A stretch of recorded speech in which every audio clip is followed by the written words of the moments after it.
ગોસ્વામી હેમાંશી છે. હું ડિમેક્સ રિટેલ લિમિટેડમાં છેલ્લા 8 થી 9 મહિનાથી વર્ક કરું છું અને હેલ્થ કેરમાં રિઝલ્ટ મળેલ છે. ચાલો આપણે તે બેનને મળીએ. તમારું નામ શું?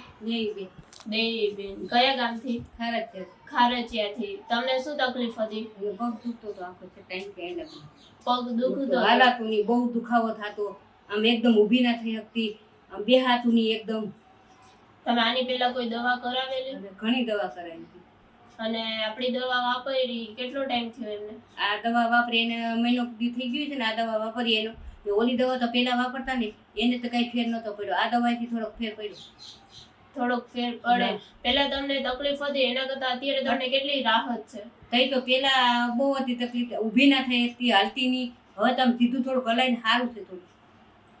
એ બેનને એમ કહેવાય ને કે પેલા વાંકા વાંકા હાલતા હતા, બહુ તકલીફ હતી. અત્યારે એ બેનને સારામાં સારી રાહત ને બધી વસ્તુ છે એમ. તો તમને કેમ અત્યારે રાહત ને બધી વસ્તુ થાય? તો અત્યારે તમારી જેવા કેટલા એવા લોકો હશે જે લોકોને સાંધાના દુખાવા હશે એમ. તો તમે એ લોકોને, તમને સારું થયું તો તમે એ લોકોને કહેવામાં અમારી હેલ્પ કરી શકો? હા, કરી શકીએ. Thank you Dimex retail.